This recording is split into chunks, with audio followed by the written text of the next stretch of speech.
ঈদের দিন নতুন পোশাক পরা সুন্নাহ না। নামাজের আগে কিছু খাবেন না, এটা সুন্নাহ। নামাজের পরে যে কোরবানিটা করছেন, এই কোরবানির পশুর গোশত দিয়ে প্রথম খাবারটা সুন্নাহ। অনেকে ভাগে কোরবানি দেন, এখন বলবো হুজুর গোশত টানলে কে কি মনে করে? আরে বাবা, অ্যাটলিস্ট 5 পিস করে 5-7টা 35 পিস আপনারা আলাদা করেন না, অথবা আধা কেজি করে আলাদা করে নিয়ে রান্না করেন না। অনেকে এমন ভাবে মনে করে বাপ রে বাপ, এখান থেকে এক টুকরা গোশত তোলা যাবে না, মানে যতক্ষণ দাড়ি পাল্লা দিয়ে আসরে আগে নাম আপা হবে। কে বলছে আপনার এইসব?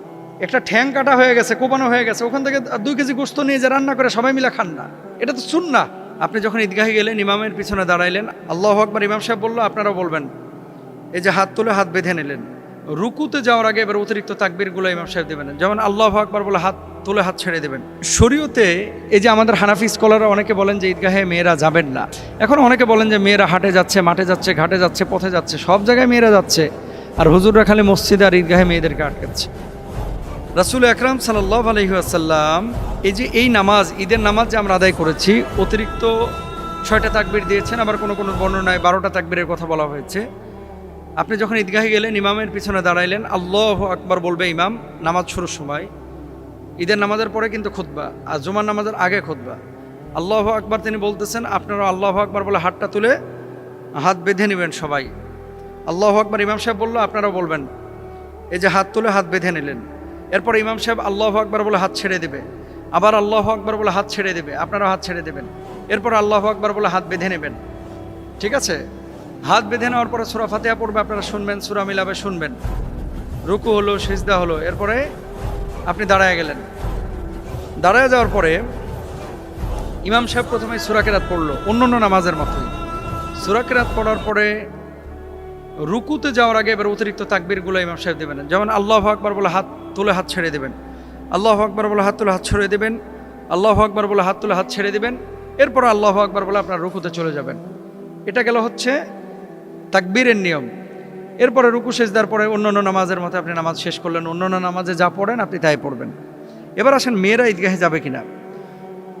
উম্মে আতিয়া রাদিয়াল্লাহু তাআলা আনহা তিনি বলছেন, উমিরনা আন নুখরিজাল আওয়াতিকা ওয়াল হুইয়াদা ফিল আইদাইন, আমাদেরকে নির্দেশ দেওয়া হতো যেন আমরা যুবতী নারী এবং ঋতুবতী নারীদেরকেও ঈদের দিনে বের করি।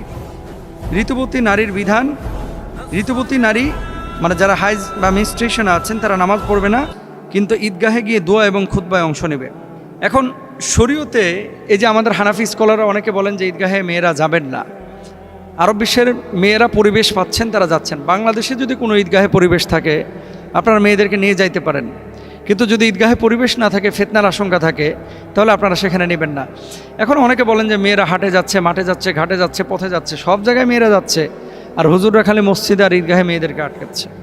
মেয়েদেরকে আটকায় নাই হুজুররা, বরং পরিবেশটা দিতে পারে না। বাংলাদেশে কয়টা মসজিদে মেয়েদের নামাজের জায়গা আছে বলেন? যদি থাকতো ঈদগাহে অবশ্যই মেয়েরা যাইতো। আপনারা যেখানে পরিবেশ পাবেন যাবেন ইনশাল্লাহ, এটা জায়েজ আছে। আরেকটা বিষয় একজন বলছে, মানে সম্পর্ক বলে দিই যে ঈদের নামাজ যদি কেউ না পান তাহলে কি করবেন? কেউ যদি জামাত মিস করে ফেলে তাহলে অনেক আলেমের মতে সে একাকীও ঈদের নামাজ আদায় করতে পারবেন, কোনো সমস্যা নাই। ঈদ আমাদেরকে কি শেখায়? তাকওয়া শেখায়, আনন্দ শেখায়। ঈদ আমাদেরকে ক্ষমা শেখায়, ঈদ আমাদেরকে ভালোবাসা শেখায়, ঈদ আমাদেরকে গরিব অসহায়দের প্রতি মায়া মমতা শেখায়। সুতরাং ঈদের নামাজ কিভাবে পড়বেন, আমাদের মেয়েদেরকে অনেক সময় এই ধরনের বিষয়গুলো থেকে, কাজগুলো থেকে দূরে রাখা হয়। এটা দূরে না রেখে তাদেরকে ইনভলভ করা, সম্পৃক্ত করা, এতে করে তাদের উপকার হবে ইনশাআল্লাহ। আল্লাহ বুঝদান করুক। ভেরি ভেরি ইম্পর্টেন্ট একটা বিষয়। এই বিষয়টা কিন্তু আমরা অনেকে খেয়াল করি। ঈদের দিনের কাজ কি? হুজুর গরু জবাই করা। কাজ কি? গোশত খাওয়া। কাজ কি? সেমাই খাওয়া। ওই যে এক ভদ্রলোকের জিজ্ঞেস করা হয়েছিল গোসলের ফরজ কয়টা? কয় 3টা। কি কি? কৌতুক আর কি। বলতেছে যে 3টা হলো গামছা, লুঙ্গি আর সাবান। এটা নাকি গোসলের 3 ফরজ। এই ঈদ বলতে মানুষ বুঝে যে ঈদ মানে আনন্দ, ভালো মন্দ খাইতে হবে, ঘুরতে হবে, ফিরতে হবে, বাস। শুধু এটা না, ঈদের দিনের মাসনুন কাজগুলো কি কি? 1 নাম্বার মাসনুন কাজ, খুব সকালে ঘুম থেকে উঠবেন। খুব সকালে ঘুম থেকে উঠে ফজরের নামাজ আদায় করবেন, যেটা রাসূল সাল্লাল্লাহু আলাইহি ওয়াসাল্লাম করেছেন, ফজরের নামাজ। 2 নাম্বার হচ্ছে মেসওয়াক করা। 3 নাম্বার হচ্ছে আতর ব্যবহার করা। 4 নাম্বার হচ্ছে মসজিদে গিয়ে জামাতে নামাজ আদায় করা। 5 নাম্বার হচ্ছে এক রাস্তা দিয়ে ঈদগাহে যাওয়া আর আরেক রাস্তা দিয়ে ঈদগাহ থেকে ফেরা। এটা কিন্তু সুন্নাহ। এখন আপনাদের বাইক আছে, এই জন্য অনেকে বাইক নিয়ে যান, অনেকে আপনারা কি বলে গাড়ি নিয়ে যান। এটা কিন্তু ঠিক না, কারণ ঈদের নামাজ পায়ে হেঁটে যাওয়া এটা হচ্ছে নবীজি সাল্লাল্লাহু আলাইহি ওয়াসাল্লামের সুন্নাহ।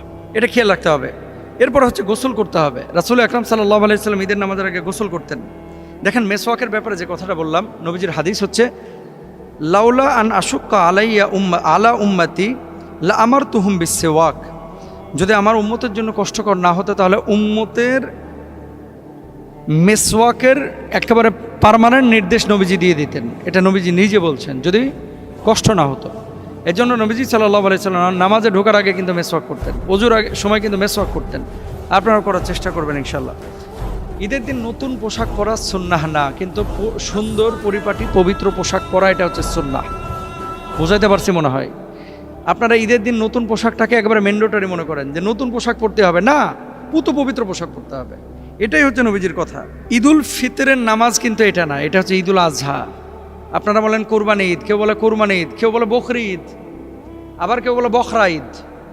মানে এই ঈদের নাম যে কত আছে এই দেশে। এই বখরা ঈদে, কোরবানি ঈদে, ছাগল কাটা গরু কাটা ঈদে নামাজের আগে কিছু খাবেন না, এটা সুন্নাহ।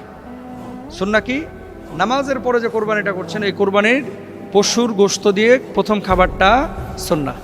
অনেকে ভাগে কোরবানি দেন, এখন বলবো হুজুর গোশত টানলে কে কি মনে করে?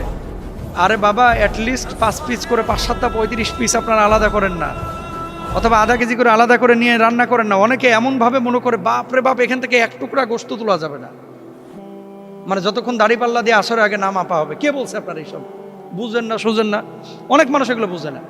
আপনি দেখেন একটা ঠ্যাং কাটা হয়ে গেছে, কোপানো হয়ে গেছে, ওখান থেকে 2 কেজি গোশত নিয়ে যে রান্না করে সবাই মিলে খান না, এটা তো সুন্নাহ না।